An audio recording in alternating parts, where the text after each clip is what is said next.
Hello friends, सी programming सीखने की इस सीरीज में आज हम देख रहे हैं कि नंबर पैलिंड्रोम है या नहीं, वो कैसे चेक करें। तो सबसे पहले मुझे एक नंबर की जरूरत पड़ेगी, तो वो नंबर मैं यहाँ पे डिक्लेयर कर देता हूँ। Let's say integer n। उसके बाद CLR SCR लिख देता हूँ ताकि हमें कोई प्रीवियस आउटपुट दिखाई ना दे, और लास्ट में मैं गेट ch लिख देता हूँ।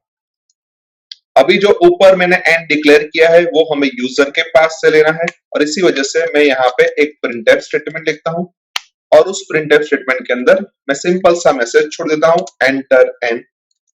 उसके बाद उसके अप्रोप्रिएट एक स्कैनफ स्टेटमेंट लिखता हूँ, और उस स्कैनफ स्टेटमेंट के अंदर मैं लिखता हूँ %d एड्रेस ऑफ n। अभी नंबर पैलिंड्रोम तभी कहलाया जाता है जब नंबर खुद और उसका रिवर्स नंबर दोनों सेम हो। यानी कि अगर हम यहाँ पे एज्यूम करें कि n की वैल्यू हमारे पास 121 है और उसका रिवर्स हम करेंगे तो भी हमें 121 मिलेगा, यानी कि n और रिवर्स की वैल्यू इस केस में सेम है, तो हम बोल सकते हैं कि n हमारा पैलिंड्रोम नंबर है। यानी कि सबसे पहले हमें नंबर का रिवर्स नंबर फाइंड करना पड़ेगा, और रिवर्स नंबर फाइंड करने के लिए हमें नंबर में से हर एक डिजिट को सेपरेट करना पड़ेगा। अभी वो सेपरेट करने के दो तरीके हैं। सबसे पहला तरीका है कि अगर 1 to 1 है तो उसमें से मैं आगे वाले 1 को अलग करूं तो हमारे पास 21 बचेगा। उसके बाद सेकेंड इटरेशन में आगे वाला 2 अलग करूं तो हमारे पास 1 बचेगा, और लास्ट में मैं 1 को अलग करूं तो हमारे पास 0 बचेगा। सेकेंड वे में मैं पीछे वाले 1 को अलग करता हूं तो उसके बाद मेरे पास 12 बचेगा। उसके बाद 12 में से मैं 2 को अलग करता हूं तो मेरे पास 1 बचेगा, और लास्ट में मैं 1 लेता हूं और मेरे पास 0 बचेगा। यानी कि हम ऐसा बोल सकते हैं कि फर्स्ट केस के अंदर हमारा नंबर जो था उसको हमने 100 से डिवाइड किया तो हमें 1 मिला, और हमारे नंबर को हमने 100 से मॉड्यूल किया तो हमें 21 मिला। सेकेंड इटरेशन के अंदर हमने 21 को 10 से डिवाइड किया तो हमें 2 मिला, और 21 को हमने 10 से मॉड्यूल किया तो हमें 1 मिला। थर्ड इटरेशन के अंदर हमने 1 को 1 से डिवाइड किया और फिर हमने 1 को 1 से मॉड्यूल किया तो हमें 0 मिला। अभी सेकेंड सिनेरियो के बारे में देखें तो 121 को हमने 10 से मॉड्यूल किया तो हमें 1 मिला, और 121 को हमने 10 से डिवाइड किया तो हमें 12 मिला। उसके बाद हमने 12 को 10 से मॉड्यूल किया तो हमें 2 मिला, और 12 को हमने 10 से डिवाइड किया तो हमें 1 मिला। और लास्ट केस के अंदर हमने 1 को 10 से मॉड्यूल किया तो हमें 1 मिला, और 1 को हमने 10 से डिवाइड किया तो हमें 0 मिला। अभी फर्स्ट सिनेरियो के अंदर हमने नंबर को 1, 10 और 100 से divide as well as module किया, और सेकेंड सिनेरियो के अंदर हमने नंबर को सिर्फ 10 से डिवाइड एंड मॉड्यूल किया। तो हम ऐसा बोल सकते हैं कि सेकेंड सिनेरियो अगर हम चूज करते हैं तो हमारा काम थोड़ा इजी रहेगा।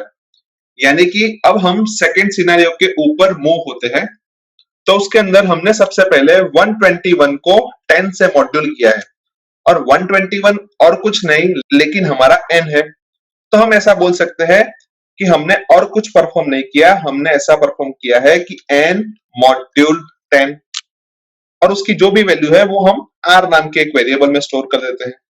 उसके बाद हमने 121 डिवाइडेड बाय 10 किया है, यानी कि हम ऐसा बोल सकते हैं कि हमने और कुछ नहीं लेकिन n डिवाइडेड बाय 10 किया है। और अगर हम उसको एक q नाम के वेरिएबल में सेव करते हैं तो हमारे पास होगा q is equals to n divided by 10। अभी जब सेकेंड इटरेशन के अंदर हम आएंगे तो अगर हमें सेम चीज लिखने, यानी कि हमें ऐसा लिखना है कि r is equals to n module 10, तो हमारे पास n की वैल्यू 12 होनी चाहिए, लेकिन अभी हमारे पास n की वैल्यू 121 है। यानी कि हम ऐसा भी बोल सकते हैं कि हर एक इटरेशन में हमें n की वैल्यू को चेंज करना पड़ेगा। तो अगर मैं उसके प्रीवियस इटरेशन के बारे में देखूं तो हमें n डिवाइडेड बाय 10 का आंसर 12 मिल रहा है, और अगर हम उसको q की जगह पे n लिख देते हैं तो हमारे पास ऐसा हो जाएगा कि n is equals to n divided by 10, यानी कि जो भी n डिवाइडेड बाय 10 का आंसर है वो n के अंदर स्टोर हो जाएगा, यानी कि फर्स्ट इटरेशन के अंदर n के अंदर 12 स्टोर होगा, और जब सेकेंड इटरेशन के अंदर हम n मॉड्यूलो 10 परफॉर्म करेंगे तो हमें n की वैल्यू 12 मिलेगी, यानी कि 12 मॉड्यूल 10 परफॉर्म होगा और हमें आउटपुट के तौर पे 2 मिलेगा। उसके बाद फिर से अगर हम ऐसा लिखते हैं कि n is equals to n divided by 10, यानी कि अब n की वैल्यू 1 हो जाएगी। लास्ट में फिर से एक बार हम r is equals to n module 10 करते हैं, तो अभी हमारे पास n की वैल्यू 1 है, तो r की वैल्यू 1 ही होगी, क्योंकि 1 मॉड्यूल 10 1 ही होता है। और लास्ट में हम ऐसा लिखते हैं कि n is equals to n divided by 10, यानी कि अभी n की वैल्यू 1 होने की वजह से 1 डिवाइडेड बाय 10 हमें 0 देगा और हमारे पास n की वैल्यू अब 0 हो जाएगी। यानी हम ऐसा बोल सकते हैं कि जब तक n की वैल्यू 0 ना हो तब तक हमें ये टास्क को रिपीट करना है, और जिस वक्त हम रिपीट वाला टास्क परफॉर्म करना चाहते हैं उस टाइम हम लूप का यूज करते हैं। तो यहाँ पे मैं एक लूप ले लेता हूं, लेट्स से व्हाइल लूप, और उसके अंदर कंडीशन के तौर पे लिखता हूं कि n की वैल्यू जब तक 0 ना हो तब तक हमें ये लूप एग्जीक्यूट करना है। उसका दूसरा मीनिंग ऐसा भी होता है कि जब तक n की वैल्यू 0 से ज्यादा हो तब तक हमें ये ऑपरेशन परफॉर्म करना है। और उसके अंदर हम क्या परफॉर्म करते हैं, उसके अंदर हम लिखते हैं कि r is equals to n module 10 और n is equals to n module 10। अभी यहाँ पे हमने हर एक डिजिट को सेपरेट कर दिया है, लेकिन उसके साथ साथ हमें उसका रिवर्स भी करना है। अभी हम फर्स्ट इटरेशन के बारे में देखें तो उस वक्त हमें r की वैल्यू 1 मिलती है, यानी कि हमने पीछे वाले 1 को अभी तक देखा है, और अगर हम उसका रिवर्स करना चाहेंगे तो भी उसका रिवर्स भी 1 ही होगा। तो हम सिंपल लिख देते हैं कि रिवर्स इज इक्वल्स टू 1।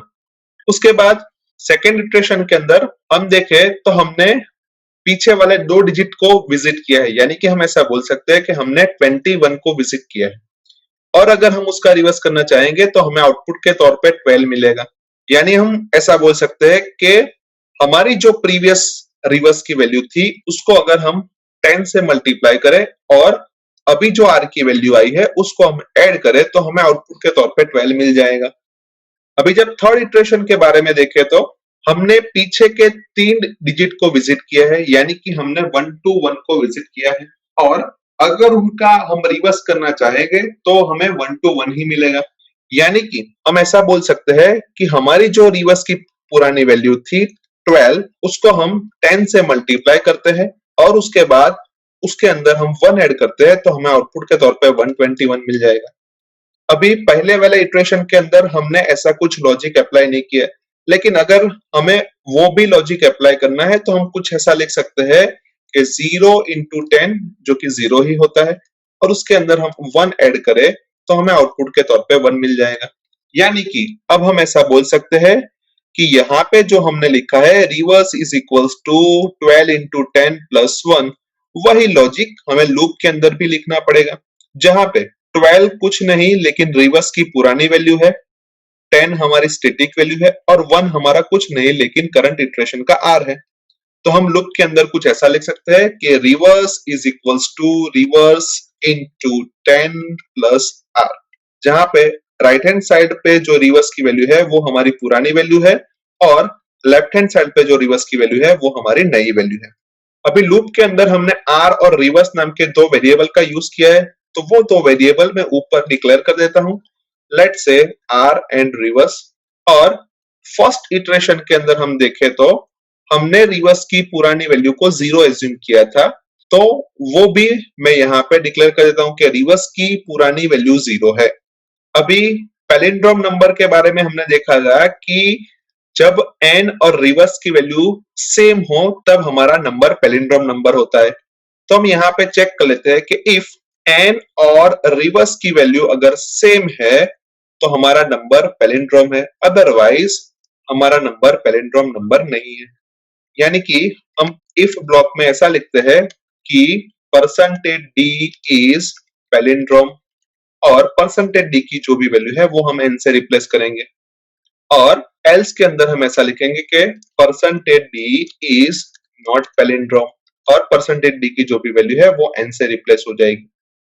यानी कि अब हम ऐसा बोल सकते हैं कि हमारे प्रोग्राम का पूरा लॉजिक हमने यहाँ पे लिख दिया है। तो सबसे पहले प्रोग्राम को सेव कर देते हैं, उसके बाद प्रोग्राम को कंपाइल करते हैं। कंपाइलेशन में कोई भी एरर नहीं आई तो प्रोग्राम को रन करके देख लेते हैं। जहां पे मैं n की वैल्यू 1 2 1 इंसर्ट कर रहा हूं और हमें आउटपुट के तौर पे मिल रहा है 0 इज नॉट पैलिंड्रोम, जो कि गलत है। अभी ऐसा क्यों हुआ वो हमें देखना पड़ेगा। हमें आउटपुट के तौर पे 0 इज नॉट पैलिंड्रोम मिला, यानी कि हम एल्स पार्ट में जाते हैं और जहां पे हमारे n की वैल्यू 0 प्रिंट होती है। तो अगर हम यहाँ पे देखें तो हमने लूप के अंदर n की वैल्यू को चेंज किया है, यानी कि लास्ट टाइम जब लूप के बाहर हम निकलेंगे तब n की वैल्यू 0 होगी। यानी हम n की वैल्यू पैलिंड्रोम या नॉट पैलिंड्रोम कोई भी इंसर्ट करें तो हमारे n की वैल्यू तो लास्ट में 0 हो जाती है। यानी हमें n की वैल्यू को कहीं पे स्टोर करना पड़ेगा और जो वैल्यू हमने स्टोर की है उस वैल्यू को हम रिवर्स वैल्यू के साथ कंपेयर करें तो हमें आउटपुट सही मिल सकता है। यानी हम लूप के बाहर कुछ ऐसा लिख सकते हैं कि save is equals to n, यानी कि लूप के बाहर n की वैल्यू जो हमने इंसर्ट की थी वही है। तो हम ऐसा लिख सकते हैं कि अभी सेव की वैल्यू भी 121 हो जाएगी, और अगर हम सेव की वैल्यू को और रिवर्स की वैल्यू को कंपेयर करें तो हमें सही आउटपुट मिल जाएगा। तो यहाँ पे जो हमने n लिखा था उसकी जगह पे सेव लिख देता हूं, और जो सेव नाम का वेरिएबल हमने यहाँ पे यूज किया है उसको हमें ऊपर डिक्लेयर करना पड़ेगा। तो मैं वो डिक्लेयर कर देता हूं, लेट्स से इंटीजर सेव। अभी एक और बार प्रोग्राम को सेव कर देते हैं, उसके बाद प्रोग्राम को कंपाइल करते हैं और उसके बाद प्रोग्राम को रन करके देख लेते हैं। जहां पे मैं n की वैल्यू 1 2 1 इंसर्ट कर रहा हूं और मुझे आउटपुट के तौर पे मिल रहा है 1 2 1 इज पैलिंड्रोम, जो कि परफेक्टली सही आंसर है। अभी एक और बार प्रोग्राम को रन करते हैं जहां पे मैं n की वैल्यू 5 4 4 5 इंसर्ट कर रहा हूं और हमें आउटपुट के तौर पे मिल रहा है 5 4 4 5 इज पैलिंड्रोम, जो कि परफेक्टली सही वैल्यू है। लेकिन 5 4 4 5 के लिए हमने हमारे कोड को मैन्युअली एग्जीक्यूट नहीं किया, लेकिन आप खुद उसको मैन्युअली एग्जीक्यूट करके आउटपुट को वेरीफाई कर सकते हो। एक और बार प्रोग्राम को रन करते हैं जहां पे मैं n की वैल्यू 1 2 3 इंसर्ट कर रहा हूं और मुझे आउटपुट के तौर पे मिल रहा है 1 2 3 इज नॉट पैलिंड्रोम, जो कि परफेक्टली सही है। यानी कि इस प्रोग्राम के थ्रू आप कोई भी नंबर पैलिंड्रोम है या नहीं है वो चेक कर सकते हो। आई होप कि आपको इस प्रोग्राम के अंदर अच्छी तरीके से समझ आ गई होगी। आज के वीडियो में बस इतना ही, नेक्स्ट वीडियो में फिर से मिलेंगे। Thank you.